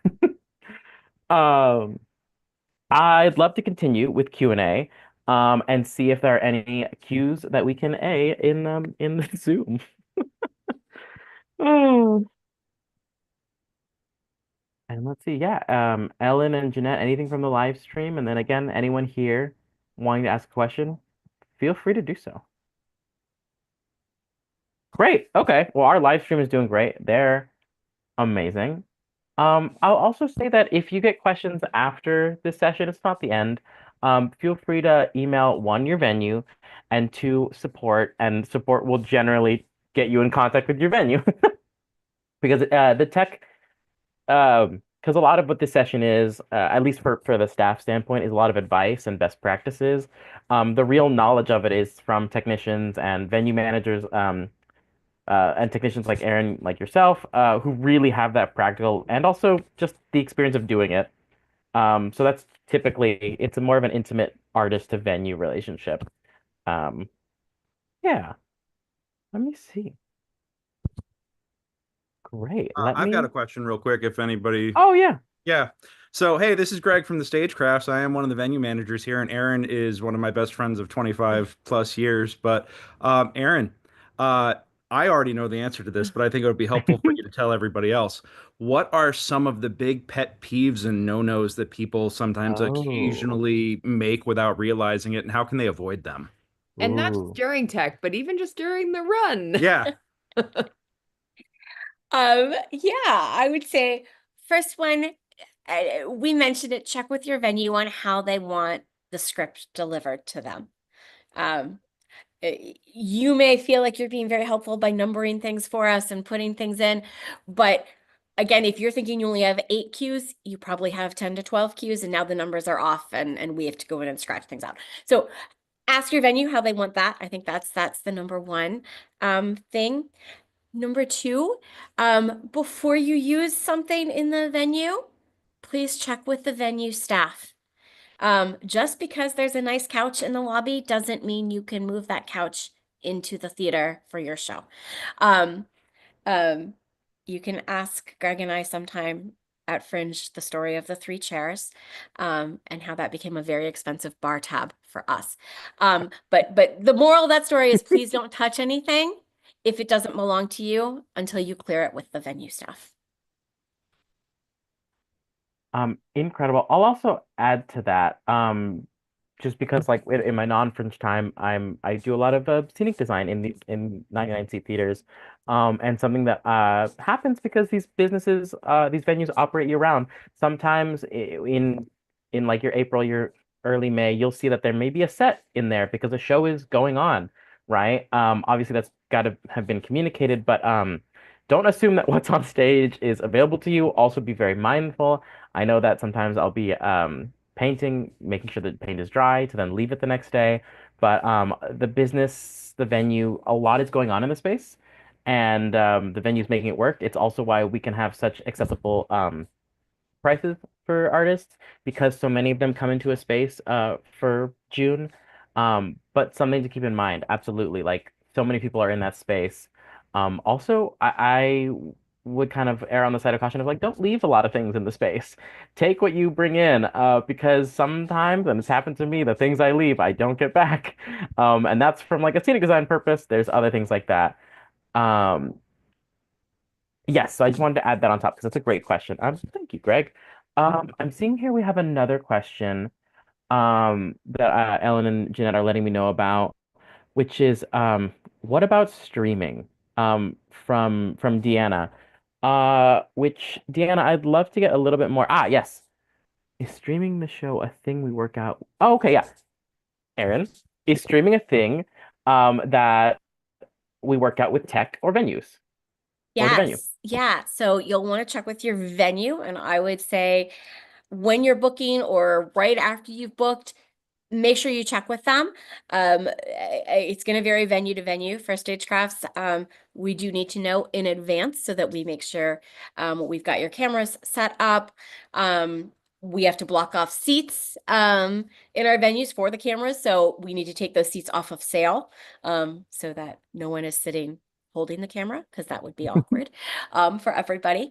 So it's not really a thing that we have to practice. So it's not something that we have to do during tech. But if we're going to stream, we need to know about it so that on your streaming days, if you're streaming all shows or just one or two, we know that we have the camera set up, that we've got the link ready to go, that all of that is set up, and that it's ticketed properly. Your venue manager, Jen, has to put it in the Fringe site as a streaming show so that people can buy the right ticket, so that they get the link. So you do want to work that out ahead of time. I would say if you're already booked in a venue, no time like the present to reach out to them about that. Absolutely. And then I'm speaking from Fringe's experience when we're so lucky to be in person streaming. We also want to check in like what's the connection, what's the Wi-Fi strength, or is it an Ethernet situation? That's more of the tech and venue side of things, but it's things to ask about because your venue will like be working those things out.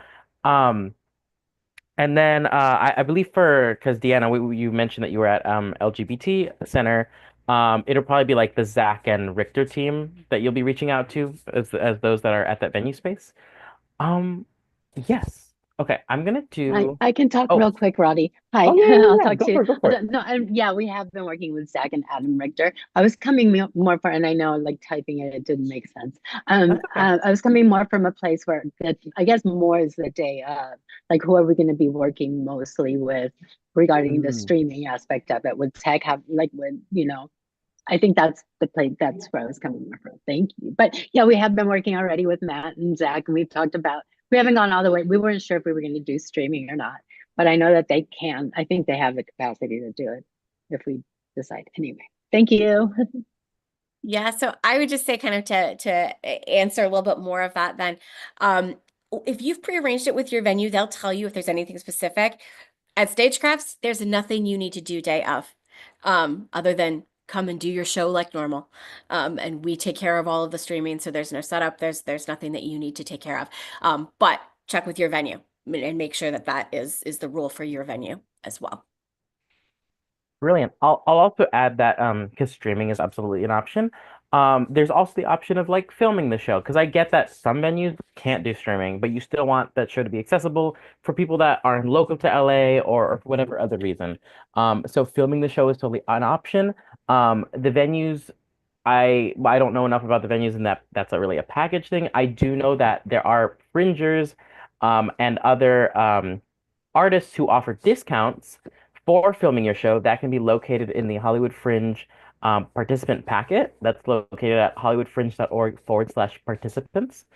There you'll see a handful of artists who are able to film shows, and some of them offer editing services as well. At a discounted rate specifically for fringers. But like Aaron is saying, with like if you're live streaming and a camera is in a seat, same kind of thing with your cinematographer, your camera person, you will also need to, reserve a seat for them. Don't overbook your theater. It happens. And then it's awful and you're like, I don't know what to do. So don't get to that at that stage. Yeah, definitely ask them how many seats they need. Some just need one. Some are just going to sit in the front row with a little handheld, depending on who you hire. Some they bring in 3 cameras, and they want to mic you, so that the sound goes through. So chat with your videographer, and then make sure you let your venue know so that again we can take off the right amount of seats. Because it's no fun to stand out in the lobby and tell people that yes, they bought a ticket, but no, there's no seat for them. Yeah, especially with only a 15-minute load, and that's an uncomfortable conversation. And nobody wants that. Nobody wants that. Uh, I'm gonna do one more like skim around the room. Um, on if there's questions. If not, I can go into my like closing thank yous and reminders. But I want to leave this space open if there are any questions while I pull up that my notes. Um, Brilliant. None for the live stream. Okay, awesome. Then I will jump into some closing announcements here. So, just a reminder, I mean, we've said it within the past 10 minutes, actually. If you have questions about tech and live stream, it's always, or sorry, about teching your show and live stream, I suppose. It's always good to talk to your venue. If you have any questions related to Fringe in all that is Fringe, feel free to always email the support at hollywoodfringe.org email. I'm on there usually, and other members of staff are also on there. It takes a lot of people to get through all those questions. Also, feel free if you've been receiving my artist newsletters to schedule a one-on-one if you would like a 10 to 30 minute session to talk about anything about Fringe, or sometimes it's easier to just screen share. Um, so that's another option or possibility. I'll also shout out that the upcoming event that we have is Office Hours. Office Hours is going to be happening next Wednesday at the St. Felix from 7 to 10. It's going to be a blast. And I want to thank Ellen, who's been doing the live stream, Jeanette, who's been keeping the Zoom working, and Aaron, oh my God, thank you so much for being here. Oh, Jeanette, sorry, you just asked a question. Yes, if you want to link to the presentation in this Zoom chat, that's awesome. I will also be creating a blog post that also includes this presentation as well for like people to review. Also, this whole panel and this whole workshop will be uploaded onto YouTube. But as I was going back, thank you so much, Aaron. This has been incredible. Yeah, thank you so much. Thank you. Happy to be here. And we're happy to have you. This has been awesome. I feel great. I feel great. Um, yeah, so hopefully after this you feel like you have a little bit more of an idea of how tech works at Fringe. You maybe come away with a little bit more of a vernacular, the tool chest per se, or toolbox, sorry, filled out. But I think that closes us out. I'm gonna check in with Jeanette and Ellen in the chat and everything to see if there's anything I'm missing. But yeah, please, thank you so much for coming.